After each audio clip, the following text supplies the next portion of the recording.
Jessore board 2025 সালে আসা এই সৃজনশীল প্রশ্নটা আমরা এখন সমাধান করব। আমাদের ইজি ম্যাথ বইয়ে প্রত্যেকটা অঙ্কের পাশে একটা করে কিউআর কোড দেওয়া রয়েছে, যেই কিউআর কোডটি স্ক্যান করা মাত্রই ওই নির্দিষ্ট অঙ্কটির সমাধানের ভিডিও আপনারা দেখতে পাবেন, যেটা আপনাদের জন্য অনেক বেশি উপকারী হবে। তাই আশা করব সবাই ইজি ম্যাথ বইটি সংগ্রহ করে ফেলবেন ইনশাআল্লাহ। তো আমাদের যশোর বোর্ড 2025 সালে যে সৃজনশীল প্রশ্নটা এসেছে তার উদ্দীপকে কিছু তথ্য দেওয়া রয়েছে, যেমন cot a plus cos a equal to x, cot a minus cos a equal to y. এই যে দুইটা তথ্য উদ্দীপকে দেওয়া রয়েছে। ক নাম্বার প্রশ্ন কি বলছে, আমরা ধারাবাহিকভাবে সবগুলো প্রশ্নের সমাধান করব। ক খ গ। প্রথমে ক নাম্বার প্রশ্নের দিকে তাকাই। এখানে বলছে tan 5a equal to cot 5a হলে a এর মান নির্ণয় করো। এই যে আমরা a দেখতেছি, ছোট হাতের a দেখা যাচ্ছে, এই a এর মান আমাদেরকে তারা নির্ণয় করতে বলছে, কিন্তু তথ্য কিন্তু একটা দিয়ে দিছে tan 5a equal to cot 5a, এই দুইটা পরস্পর সমান। এখন আমরা যে a এর মান বের করব, তো সমান চিহ্নের দুই পাশে দুইটা ত্রিকোণমিতিক অনুপাত রেখে আমরা এই a এর মান বের করতে পারবো না। দুইটা ত্রিকোণমিতিক অনুপাত দুইটা ভিন্ন ভিন্ন না। আমাদেরকে a এর মান বের করতে হলে দুই পাশে সমান চিহ্নের দুই দিকেই একই ত্রিকোণমিতিক অনুপাত রাখতে হবে। আমি এখানে tan আছে, তাহলে আমি এখানেও tan রাখবো, অথবা এখানে cot আছে, আমি এখানেও cot রাখবো। দুই দিকে যদি আমি একই ত্রিকোণমিতিক অনুপাত রাখি, তাহলে আমরা তাদেরকে কেটে দিয়ে a এর মান খুব সহজে বের করে ফেলতে পারবো। তাহলে আমাদেরকে এখানে যেই কাজটা করতে হবে, সমান চিহ্নের দুই পাশে একই ত্রিকোণমিতিক অনুপাত তৈরি করতে হবে। তাহলে চলেন আমরা এখন অঙ্কটার সমাধান করি। আমাদের এখানের মধ্যে প্রশ্নতে দেওয়া সেই তথ্যটা লিখলাম। দেওয়া আছে tan 5a equal to cot 5a। আমরা এই পাশে যেহেতু tan আছে, আচ্ছা এই পাশে আমরা তাহলে tan রাখি। আপনি কিন্তু চাইলে cot রাখতে পারেন, যে এখানে cot আছে এখানে cot রাখবো, কোনো সমস্যা নাই, একই ফলাফল আসবে। তো আমরা এখানে আমাদের ইজি ম্যাথ বইয়ে cot-এর পরিবর্তে tan লিখছে, ওকে ঠিক আছে। তাহলে cot 5a এটার পরিবর্তে আমি লিখতে পারি tan 90 ডিগ্রি মাইনাস 5a। বলবেন কেন? তার কারণ আমরা জানি cot theta equal to tan 90 degree minus theta. cot theta equal to tan 90 degree minus theta, এই দুইটার মান পরস্পর সমান। cot থিটার যেই মান tan 90 ডিগ্রি মাইনাস থিটার সেই একই মান। এবং একই মান কেন? এখানে আমাদের থিটা এবং 90 ডিগ্রি মাইনাস থিটা এই দুইটা কোণ পরস্পর পূরক কোণ। যখন দুইটা কোণের যোগফল 90 ডিগ্রি হয়, তখন ওই দুইটা কোণকে পরস্পরের পূরক কোণ বলা হয়। এখানে আমাদের থিটা এবং 90 ডিগ্রি মাইনাস থিটা এই দুইটা কোণ পরস্পর পূরক কোণ। আর পূরক কোণের ক্ষেত্রে cot থিটার মান এবং tan 90 ডিগ্রি মাইনাস থিটার মান পরস্পর সমান। তাহলে সেই ক্ষেত্রে cot 5a, যেহেতু এখানের মধ্যে থিটা না দিয়ে 5a দিছে, তাহলে আমি থিটার জায়গায় 5a লিখতে পারি। এখানে আমি থিটার জায়গায় 5a লিখতে পারি। হুবহু একই জিনিস রাখবো আমরা। cot থিটা, তো এখানে লেখা আছে cot 5a, তাহলে tan 90 ডিগ্রি মাইনাস থিটা, তাহলে থিটার পরিবর্তে 5a, থিটার পরিবর্তে 5a এখানে লেখা হয়েছে। তাহলে এখন দেখেন আমরা cot 5a তার পরিবর্তে tan 90 ডিগ্রি মাইনাস 5a লিখতে পারি। আমি যদি আপনার আরেকটু ব্যাখ্যা চান, একটু বিস্তারিত প্রথমে একটু দেখাই দিতে পারি। সেটা হচ্ছে, আমরা যদি একটা ত্রিভুজ অঙ্কন করি, নাম দিলাম ABC, একটা ত্রিভুজ, সমকোণী ত্রিভুজ, এটা হচ্ছে সমকোণ। তো এটা যদি হয় থিটা, তাহলে এটা হবে 90 ডিগ্রি মাইনাস থিটা। কেন? কারণ এটা যদি 90 হয়, বাকি দুইটা কোণ মিলে 90 হবে। তাহলে থিটা কোণ যোগ 90 ডিগ্রি মাইনাস থিটা কোণ, এই দুইটা কোণকে যোগ করলে কিন্তু 90 ডিগ্রি হয়। তাহলে এই দুইটা কোণের সমষ্টি 90 ডিগ্রি, এরা পরস্পর পূরক কোণ। ওকে ফাইন, ঠিক আছে, বুঝলাম। তো এখন আমরা যদি এই যে থিটা কোণটা দেওয়া আছে, যে থিটা কোণ, এই থিটা কোণের সাপেক্ষে এটা হচ্ছে ভূমি, থিটা কোণের সাপেক্ষে এটা হচ্ছে লম্ব। তো আমরা যদি কটের মান বের করতে চাই, cot থিটার মান আমরা বের করতে চাই, তো cot থিটার বলে আমরা কি বলতে পারি? কটটা হচ্ছে টেনের সাথে সম্পর্কিত। ওই যে একটা মজার জিনিস আছে না, টেরা লম্বাভূত, অর্থাৎ tan থিটা ইকুয়াল টু লম্ব বাই ভূমি। তাহলে tan থিটা যদি লম্ব বাই ভূমি হয়, তাহলে cot থিটা মানে কি? ভূমি বাই লম্ব, ভূমি বাই লম্ব। তাহলে এখানের মধ্যে এই থিটার সাপেক্ষে ভূমি হচ্ছে BC আর লম্ব হচ্ছে AB, ভূমি বাই লম্ব। এবার আসেন, তাহলে থিটার কাজ শেষ। এবার আমরা এইখানে যাইতে চাই, 90 ডিগ্রি মাইনাস থিটার কাছে যাইতে চাই। 90 ডিগ্রি মাইনাস থিটা, এই কোণের সাপেক্ষে এটা ভূমি আর এটা হচ্ছে লম্ব। কার সাপেক্ষে? 90 ডিগ্রি মাইনাস থিটা যেই কোণ, তার সাপেক্ষে এটা ভূমি এবং এটা লম্ব। এখন আমরা যদি 90 ডিগ্রি মাইনাস থিটা, এটার সাথে যদি টেনকে লিখি, অর্থাৎ 90 ডিগ্রি মাইনাস থিটা এই কোণের ত্রিকোণমিতিক অনুপাত টেন, এটার মান আমরা বের করতে চাই। তাহলে টেনের ক্ষেত্রে কি, টেরা লম্ব ভূত অর্থাৎ লম্ব বাই ভূমি। তাহলে লম্ব কোনটা, বিসি, লম্ব বিসি আর ভূমি এবি, তাহলে লম্ব বাই ভূমি আমরা লিখলাম। তো দেখেন কট থিটার যেই মান বের হয়েছে BC by AB, tan 90 degree minus থিটার সেই একই মান বের হয়েছে বিসি বাই এবি, তাহলে তারা পরস্পর সমান। তাহলে এটা কখন হয়েছে, যখন তারা পরস্পর পূরক কোণ। তো পূরক কোণের বেলায় কট থিটা এবং টেন 90 ডিগ্রি মাইনাস থিটা তারা পরস্পর সমান। তো আমার অঙ্কের মধ্যে এখানে থিটা না দিয়ে 5a দেওয়া আছে, তাহলে আমরা এখানে 5a লিখে দিব, একদম সিম্পল। তাহলে আশা করি আপনারা সবাই বিষয়টা বুঝতে পারছেন। তাহলে কট 5a তার পরিবর্তে টেন 90 ডিগ্রি মাইনাস 5a লেখা যায়। এখন যেহেতু লিখে ফেললাম সমান চিহ্নের দুই দিকে একই ত্রিকোণমিতিক অনুপাত, তাহলে টেন দুই দিক থেকেই বাদ, 5a equal to 90 degree minus 5a। এবার আমরা মাইনাস 5a কে এই সাইডে নিয়ে আসি, তাহলে প্লাস করার পরে 10a equal to 90 degree, a এর মান হচ্ছে 9 ডিগ্রি। আমরা a এর মান একেবারে নির্দিষ্ট করে পেয়ে গেছি 9 ডিগ্রি। আমাদের ক নাম্বার প্রশ্নের সমাধান করা হয়ে গেল। এবার আমরা খ নাম্বার প্রশ্নের দিকে তাকাই। আমাদের খ নাম্বার প্রশ্নে কি বলছে? খ নাম্বার প্রশ্নে বলছে প্রমাণ করো যে x square minus y square divided by 4 whole square equal to x y. প্রমাণ করতে হবে বামপক্ষ সমান ডানপক্ষ। আমরা বামপক্ষকে নিয়ে কাজ করতে করতে করতে করতে এক পর্যায়ে রেজাল্ট হিসাবে ডান পক্ষের এক্স ওয়াই আমরা পেয়ে যাব। এখন আমার এই অঙ্কটার মধ্যে যে এক্স আর ওয়াই এই দুইটা শব্দ আমরা দেখতেছি, এক্স আর ওয়াই দ্বারা কি বোঝাচ্ছে? আমাদের উদ্দীপকে দেওয়া আছে এক্স মানে হলো কট A plus cos A, Y মানে হলো কট এ মাইনাস কস এ। তাহলে আমরা এক্স এর মান এবং ওয়াই এর মান পেয়ে গেলাম। এবার আমরা এই মানগুলোকে বাম পক্ষের এখানে বসাবো, সূত্র হবে, তাদেরকে আমরা নিয়ে সামনের দিকে এগিয়ে কাজ করতে করতে একবার যে ডান পক্ষ চলে আসবে আমাদের সামনে। অঙ্কটা সহজ আছে, চলেন আমরা সমাধানে চলে যাই। আমরা আগে উদ্দীপকের তথ্যটা লিখে নিব। দেওয়া আছে cot A plus cos A equal to x, cot A minus cos A equal to y. এবার আমাদের প্রশ্নের বাম পক্ষতে যেটা দেওয়া ছিল, প্রশ্নের বাম পক্ষতে সেটা লিখলাম। এক্স এর মান কি, কট এ প্লাস কস এ, উপরে স্কোয়ার, তাহলে ব্র্যাকেট দিয়ে স্কোয়ার, মাইনাস ওয়াই এর মান কট A minus cos A square, bracket দিয়ে দিলাম, আর নিচে হচ্ছে 4। সম্পূর্ণটার উপরে আবার স্কোয়ার আছে, আমি সেকেন্ড ব্র্যাকেট দিয়ে বাহিরে স্কোয়ার দিলাম, মানে সম্পূর্ণটার উপরে স্কোয়ার। জাস্ট মানটা বসাইছি, আর কিন্তু কিছু করি নাই। এক্স এর মান বসাইলাম, ওয়াই এর মান বসাইছিলাম, আর কিছু করি নাই। এখন জিনিসটা হচ্ছে দেখেন বীজগণিত সব জায়গার মধ্যে যাচ্ছে।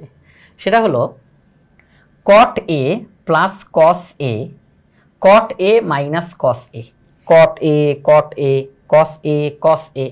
আচ্ছা, আমরা যদি কট এ এটাকে মনে মনে এ ভাবি আর কস এ এটা যদি মনে মনে বি ভাবি, তাহলে a plus b whole square minus a minus b whole square, এটা সূত্র হচ্ছে 4ab-র সূত্র।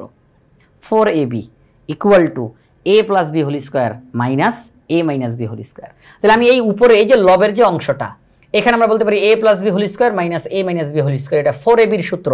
তাহলে 4ab আমি এ বলতে জানি কাকে বলছি, এই মাত্র কট এ, বি বলতে কাকে বলছি, কস এ। তাহলে 4 কট এ কস এ, ঠিক আছে, ডিভাইডেড বাই 4 হোল স্কোয়ার। আচ্ছা, 4 কাটা যায়, তাহলে কট এ কস এ হোল স্কোয়ার। দেখেন অঙ্ক তার চেহারা কিন্তু পাল্টাইতেছে, মান ঠিক থাকতেছে কিন্তু চেহারা পাল্টাইতেছে। এক পর্যায়ে আমাদের সেই ডান পক্ষটা চলে আসবে অঙ্কের মধ্যে, শুধু আমরা রুলসটা মেনের সামনের দিকে আগাইলেই হয়। তাহলে কট এ কস এ হোল স্কোয়ার, তাহলে আমরা কি বলতে পারি, কট স্কোয়ার এ কস স্কোয়ার এ। এখন কস স্কোয়ারের পরিবর্তে তার সূত্র লেখা যায়, কস স্কোয়ারের পরিবর্তে 1 মাইনাস সাইন স্কোয়ার এ লেখা যায়, কারণ কস স্কোয়ার থিটা সমান 1 মাইনাস সাইন স্কোয়ার থিটা। আমরা কস স্কোয়ার এর পরিবর্তে 1 মাইনাস সাইন স্কোয়ার এ লিখে ফেললাম। কট স্কোয়ার এ দ্বারা 1কে গুণ, কট স্কোয়ার এ দ্বারা সাইন স্কোয়ারকে গুণ। কট স্কোয়ারকে আমরা একটু ভেঙে লিখতে পারি কস বাই সাইন, তাহলে কট স্কোয়ার আছে, তাহলে cos square by sine square, এখানে কাটাকাটি যাবে। তাহলে cot square A minus cos square A. দেখেন cot square A minus cos square A, আমি এটাকে বলতেই পারি এ স্কোয়ার মাইনাস বি স্কোয়ারের সূত্র অ্যাপ্লাই করা যাবে, এ প্লাস বি ইন্টু এ মাইনাস বি। তাহলে কট A plus cos A, caught A minus cos এ। আচ্ছা এটা তো এক্স আর এটা তো ওয়াই, তাহলে এক্স ইন্টু ওয়াই চলে আসছে অঙ্কের মধ্যে, ডান পক্ষে চলে আসছে। কট এ প্লাস কস এ এটা এক্স, তাই না? কট এ প্লাস কস এ এটা হচ্ছে x, R caught A minus cos এ এটা হচ্ছে ওয়াই। তাহলে আমরা দেখলাম যে আমাদের সেই ডান পক্ষতে যেটা দেওয়া ছিল এক্স ওয়াই সেটা চলে আসছে। তাহলে বাম পক্ষ দিয়ে কাজ করতে করতে ডান পক্ষ চলে আসছে। আচ্ছা যদি বাম পক্ষ ডান পক্ষ সমান নাই হইতো তাহলে ডান পক্ষের রেজাল্ট আসতো না। যেহেতু বাম পক্ষ দিয়ে কাজ করতে করতে ডান পক্ষ চলে আসছে, তাহলে উভয় পক্ষ সমান, এটা প্রমাণ হয়ে গেছে। আমরা এখন গ নাম্বার প্রশ্নের কাছে যাব। গ নাম্বার প্রশ্নে কি বলছে আমরা দেখতেছি। গ নাম্বার প্রশ্নে বলছে x by y equal to 2 plus root 3 divided by 2 minus root 3 হলে tan square A plus half এর মান নির্ণয় করো। এই প্রশ্নটার আমরা সমাধানটা কিভাবে করে করতে পারি, অঙ্ক করার আগে যদি আমরা একটু চিন্তা ভাবনা করি যে কীভাবে করে করা যেতে পারে। আমরা এই যে x by y equal to 2 plus root 3 divided by 2 minus root 3 দেওয়া আছে, আমরা করব কি, আমাদের সেই উদ্দীপকের মধ্যে যেই তথ্যগুলো দেওয়া এক্স আর ওয়াই আমরা সেই মানগুলো এখানে বসাবো। এখানে মধ্যে এক্সটা হবে বড় হাতের, ওয়াইটাও বড় হাতের, তো আমরা সেই মানগুলো এখানে বসাবো। অঙ্কটা করতে করতে এক পর্যায়ে আমরা এই এ কিন্তু কোণ, এই এ দ্বারা কিন্তু কোণকে বোঝানো হচ্ছে, কত ডিগ্রি, এই এ দ্বারা সেই কোণকে বোঝানো হচ্ছে। আমরা এ এর মান বের করে ফেলবো।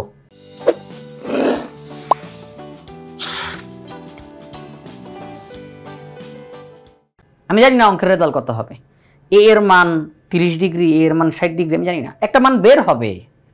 এ এর যেই মানটা বের হবে আমি সেই মানটাকে এনে এখানে বসাই দিব।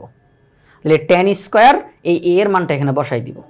তখন আমি যদি এমনি বলতেছি, বোঝানোর জন্য বলতেছি, এ এর মান 30 ডিগ্রি, তাহলে tan 30 degree whole square, tan 30 degree whole square, tan 30 degree যেই মান সেটা বসায়া স্কোয়ার করে এই পাশের সংখ্যাটার সাথে যোগ করে দিলে এই অঙ্কটা শেষ।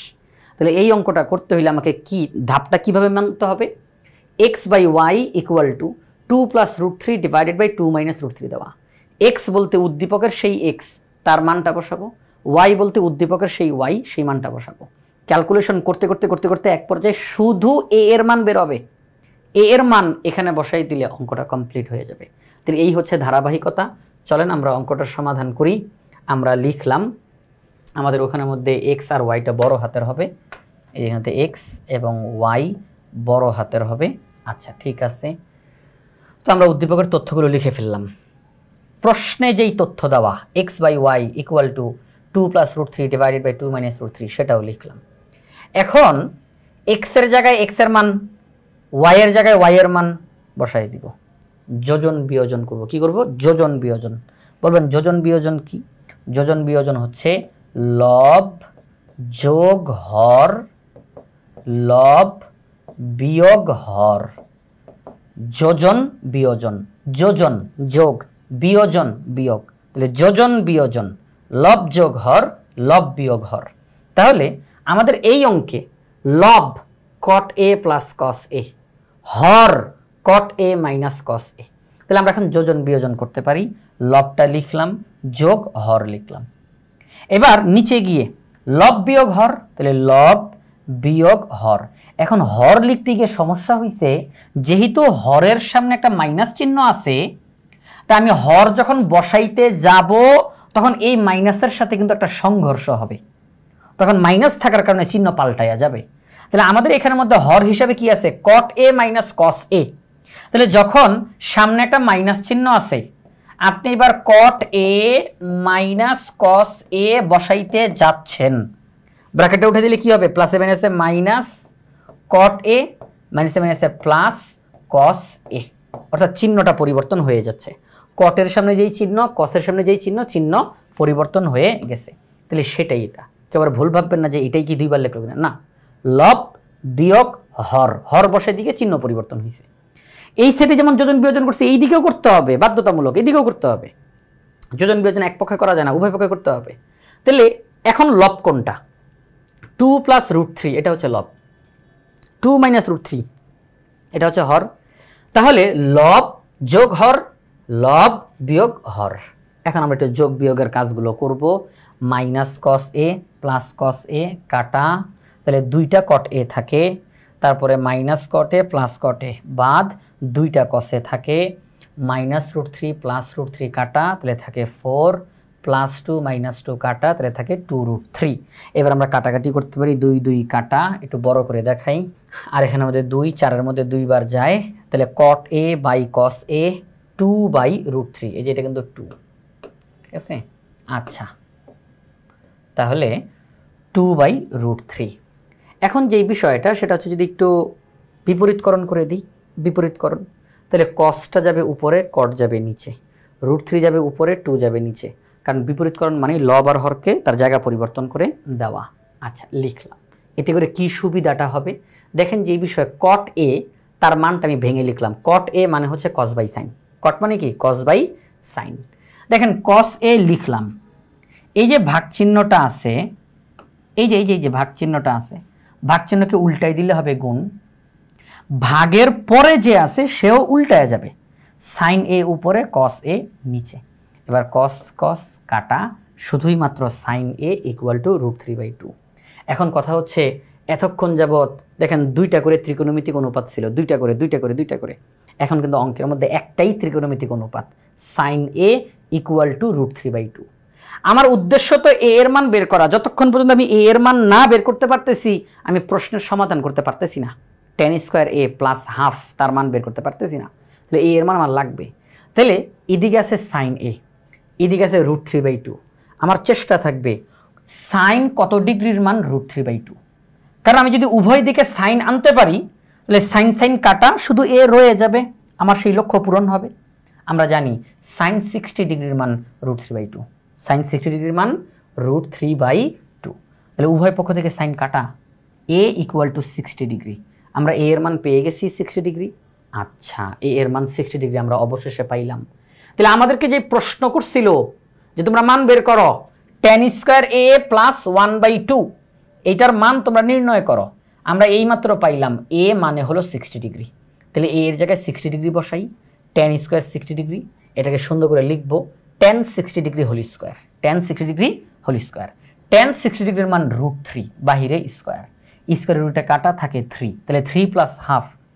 আমরা এখন হরের লসাগু করে দুইটাকে যোগ করে দিব, তাহলে 3 এর নিচে আছে মনে মনে 1, 1 আর 2 যোগ আর কি লসাগু করলে 2, 1 2 এর মধ্যে 2 বার যায়, 3 দুগুণে 6, 2 2 এর মধ্যে 1 বার যায়, 1 1 1, তাহলে উপরে হচ্ছে 7, নিচে হচ্ছে 2, তাহলে 7/2। তাহলে এই অঙ্কটা সমাধান করার প্রক্রিয়াটা কি ছিল, যে আমাকে যেটার মান বের করতে বলছে এটার মান বের করতে হইলে আমাকে আগে এ এর মান জানতে হবে। এ এর মান যখন জানবো তখন tan তত ডিগ্রির মান লিখে স্কোয়ার করে দিব, এক পর্যায়ে যোগ করে দিলে অঙ্কটা কমপ্লিট। আর এই এ এর মান বের করার জন্য আমরা উদ্দীপকের তথ্যগুলোকে ব্যবহার করে যোজন বিয়োজন করে অঙ্কটা করে ফেলেছি। তাহলে যশোর বোর্ড 2025 সালের এই সৃজনশীল প্রশ্নটা আমরা সমাধান করলাম ইজিমেথ বই থেকে। ইজিমেথ বই অঙ্কগুলো খুব সহজে সমাধান করা রয়েছে, অঙ্কের পাশে QR কোড দেওয়া রয়েছে। আশা করব আপনারা সবাই ইজিমেথ বইটি সংগ্রহ করে ফেলবেন ইনশাআল্লাহ।